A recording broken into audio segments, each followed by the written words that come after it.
In today's class, you're going to learn EVS Lesson 3 Nature's Bounty. In last class, we have discussed about leaves and flowers. Today, you're going to learn about vegetables. Vegetables are the important source of many nutrients. They keep us strong and healthy. It is good to eat vegetables regularly to protect your body from disease. Let us learn about some commonly used vegetables. Carrots are loaded with nutrients. Adding it in your regular diet will keep you healthy and also promote good vision.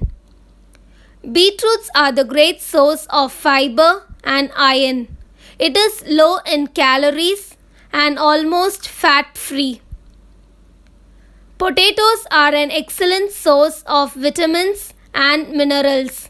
It also helps to boost immunity and healthy blood circulation. Capsicums are an excellent source of vitamin A and C. They are also a good source of dietary fiber. Consuming radish in our regular diet will prevent cancer and supports digestion. So children, eating vegetables helps you to maintain good health. So eat more veggies and stay healthy. Thank you and have a healthy day.